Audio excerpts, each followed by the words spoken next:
Hi students, in this session I am going to teach you tricks to solve questions from haloalkenes and haloarenes chapter. I am not going to reveal how many tricks I am going to teach you now. By the end of this video you are going to learn many tricks. That number you will come to know only by the end of the video.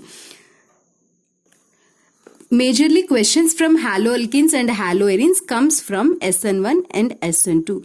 When students studies SN1 and SN2 reactions from NCERT, they go through the reactions which are given in NCERT and they feel that the revision is completed. But coming to the examination point of view, they gives you application based questions. That time you feel difficulty to solve the application based questions which are not there in NCERT but which is related to the concept. Now I am going to teach you some tricks. By using these tricks you are going to solve those questions easily. Let's see trick number 1. In this trick number 1, I am going to teach you mechanism in short, how an SN1 and SN2 reaction taking place. This is an alkyl halide. First, in alkyl halide, this X minus, this is a halogen. This is a halogen. It is a leaving group. It goes out as an X minus. When it goes out as an X minus, carbocation will be formed here. Carbon with a positive charge, and it may rearrange also. I am not going to discuss rearrangement here. Okay, it may rearrange also. And nucleophile attacks here. It can attack either front side or a back side because its hybridization is sp2 and it will be having planar geometry like this. So attack and takes place both the sides, front side as well as a back side. If front attack takes place, we get a product like this, and back attack takes place, we get a product like this. If it is a front attack, if you observe, nucleophile is coming exactly on the position of halogen. So this kind of product we call it as retention product. What is this product, students? Retention product. And just exactly here. And if nucleophile coming backside, the product we call it as inversion product. This is inversion product. Total 2 products. One is retention product and one more is inversion product. If you observe here, formation of carbocation is a slow step. Rate depends on a slow step. This is called RDA step. And here rate depends on a slow step. So rate is proportional to concentration of alkyl halide. And remove the proportionality, put a constant. So K is equal to Rx. Here rate is depending on only concentration of alkyl halide. So molecularity is 1 and experimental determination of order for this reaction is 1. Order is 1. That's why it is also known as unimolecular nucleophilic substitution, because nucleophile is substituting SN1 reaction. Unimolecular nucleophilic substitution reaction. Let us see how it happens in case of SN2. Both are very, very important. Alkyl halide is there, and in this case nucleophile attacks directly, whereas halogen is there front side. Nucleophile cannot attack front side, so it comes and attack on back side. It results in the formation of, first nucleophile tries to form a bond with this alkyl group, and then why it tries to attack nucleophile here and here? Because halogen is there. It withdraws electrons from a alkyl group, so that, or any other group, so that this carbon here, in this carbon it gets a partial positive charge. That's why nucleophile tries to attack over there, and this bond becomes a weak. Whatever the charge is there on nucleophile, write it on top. This is a transition state, and slowly this halogen goes out and we get an product like this. This bond becomes strong. This is called inversion product. Inversion. And here rate depends on this is a slow step. First step, in this 2 molecules are involving. What are those 2 molecules, my dear students? Alkyl halide as well as a nucleophile. Remove the proportionality and put a constant here. And in this reaction 2 molecules are involved. That's why it is called as bimolecular. Nucleophile is undergoing substitution, doing substitution reaction. That's why it is called as bimolecular nucleophilic substitution reaction, SN2. In this case molecularity is 2 and order is also 2. Molecularity is 2 and order is 2. This is as usual which is present in NCERT. In this case we get racemic mixture plus minus mixture if R is an it is having different groups, and this is an inversion product in SN2. This is a common, everyone knows this. Let us see trick number 2. If you observe in SN1, carbocation is formed, and in SN2 direct attack takes place. Why it is happening? Because whatever the nucleophile it is attacking, it is important. Whether if it is a weak nucleophile, it waits until carbocation forms. Then once carbocation is formed, nucleophilic attack takes place. But whereas in case of SN2, nucleophile is a strong nucleophile.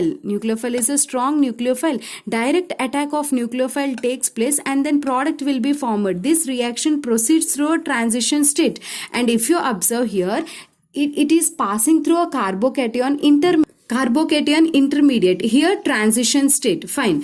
And in SN1 it proceeds through a carbocation intermediate, and here transition state. You need to you should understand what are these weak nucleophiles. I am giving you a few examples, like water is a alcohol is a weak nucleophile, and water is a weak nucleophile. Coming to the strong nucleophile, what are the strong nucleophiles? SH minus is a strong nucleophile, CN minus is a strong nucleophile, I minus is a strong nucleophile.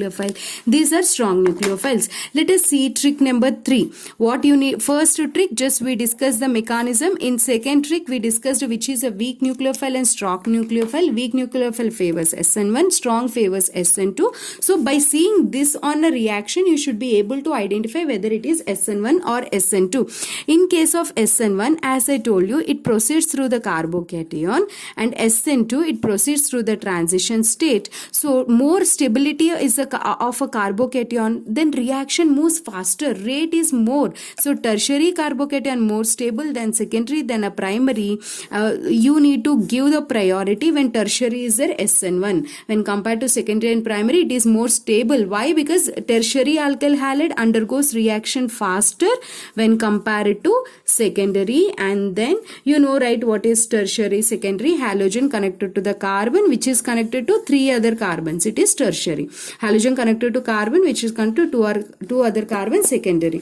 And coming to the transition state, if you observe here, we have a transition state like this, and nucleophile, and here R and leaving group with a negative charge.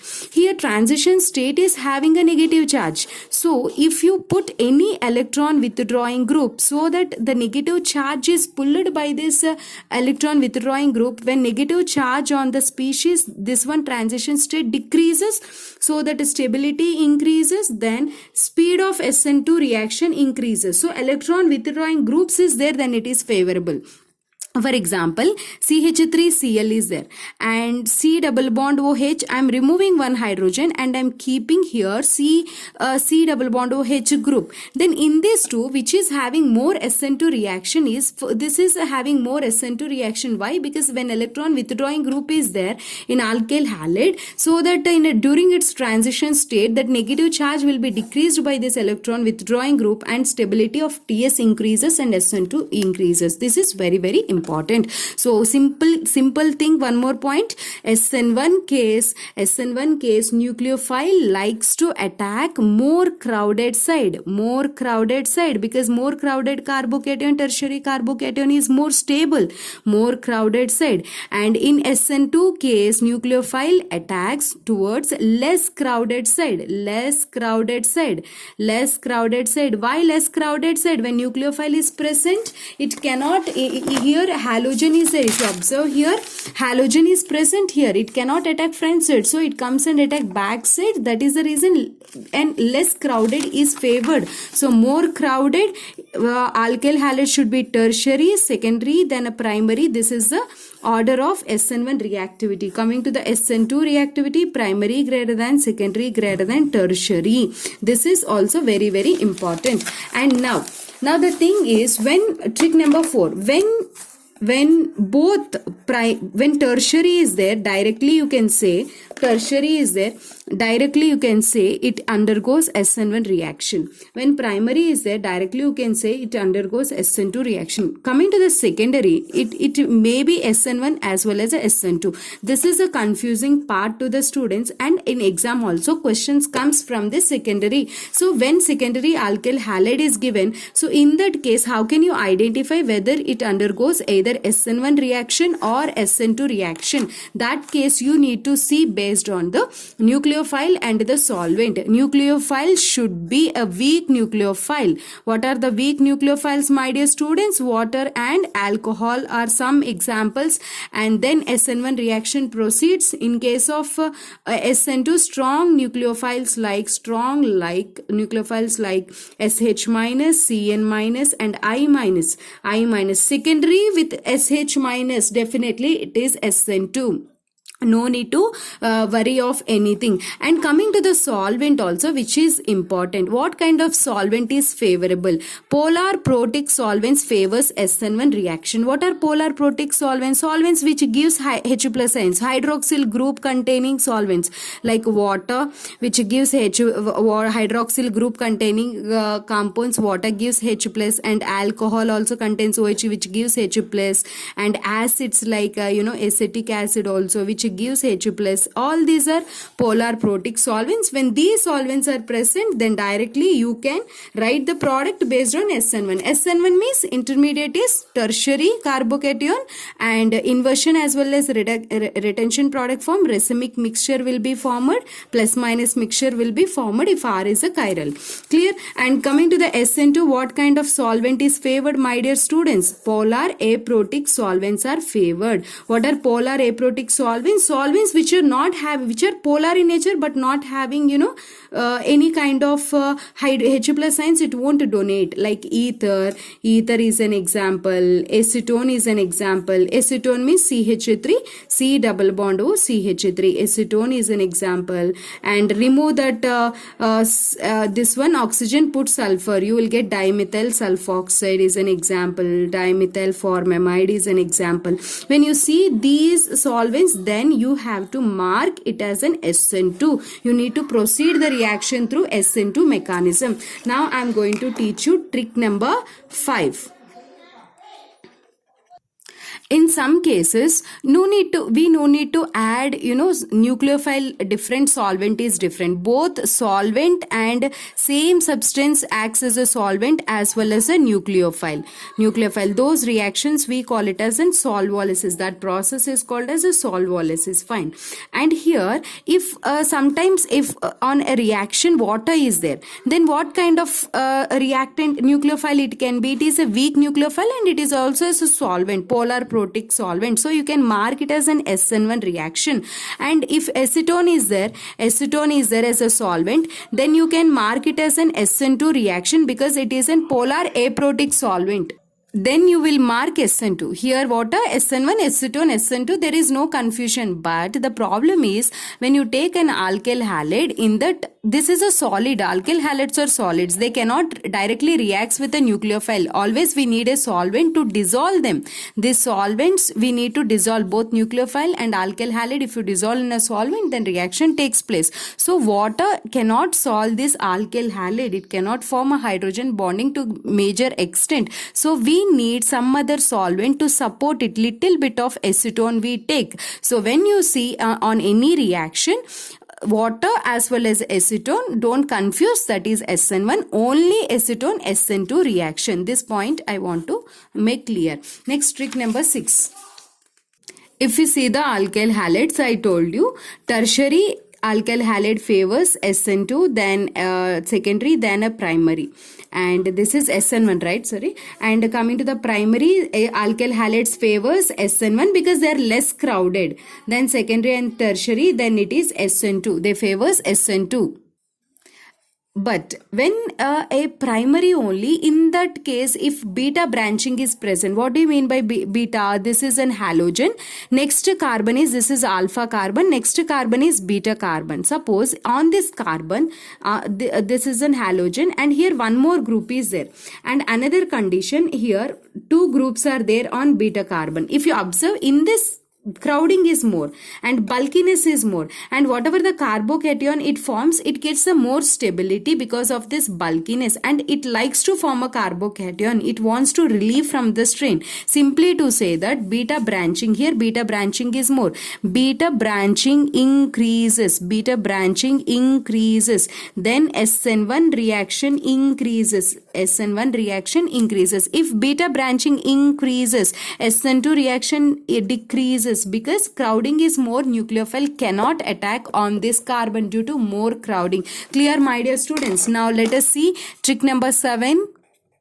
Here I am going to tell you super trick. What is a super trick is when sp carbon is there, this is for SN2, sp carbon is there, sp2 carbon is there, and sp3 carbon is there. In sp carbon, in this sp hybridization, what is the s character here? 1 s orbital, total 2, 1 plus 1 2 into 100. So you get 50%. In the same way, if you do 1 s total 1 plus 2, 3 into 100, here it is 33.3%, and in this case 1s by total 3 p's and 1s 4 into 100, this is 25%. S character is more in sp. When more is the s character increases, then minus I power is more, minus I power is more, minus I power is more. I already told you on a transition state, if any electron withdrawing group, minus I group is there, then so that negative charge decreases and stability increases, stability of TS increases. When stability of transition state increases, SN2 reaction will be faster, SN2 reaction will be faster. For example, you can see here any carbon with a condition like this, sp2 hybridized carbon is there, and same way sp3 is given in your examination, then USP is given, then which one undergoes SN2 faster? SN2 faster. This undergoes SN2 faster because of minus I effect. Let us see trick number 8. In this trick number 8, I am going to discuss that whereas any aryl halides are present, or vinyl halides are present like this, and these won't undergo either SN1 or SN2. They won't undergo either SN1 or SN2. What is the reason here? Whatever the halogen present here, it will be in resonance like this. So due to resonance, this X gets a double bond character. Due to that, partial double bond character, partial double bond character, it is not a good leaving group. X cannot go as a good leaving group. It cannot go and nucleophile cannot come and substitute. So when these are there in the reaction, you have to give lowest priority in the order. And not only these two, any bridged halides are there, they cannot undergo either SN1 or SN2, because whatever the carbocation formed here, it is not stable, or nucleophile cannot come and attack on this bulkiness, right? So they won't undergo SN1 and SN2. And in case of SN1 primary, we won't see any prime. In primary case, SN1 is very less, and in case of tertiary, SN2 is very less. So this is very, very important. You need to give lowest priority for these four. Let us see trick number 9. Leaving group is important. Leaving group means alkyl halide what we are taking, it should be a good leaving group. Either it is SN1 or SN2. In both the cases, leaving group should be good. Like alkyl iodide and alkyl bromide and alkyl chloride and alkyl fluoride. This is a good leaving group. You can breaks easily, and iodine attacks as a, iodine goes as a good leaving group. This is the order. Now let us see some questions based on these tricks. Try these questions. I'm going to give you answers in the next video because time is getting more. See here. Try these questions. My name is Komali. I'm your chemistry mentor. If you feel this video is useful for you, please hit on like. I thank you so much for watching. Total how many tricks we discussed, students? Here 9 tricks we discussed.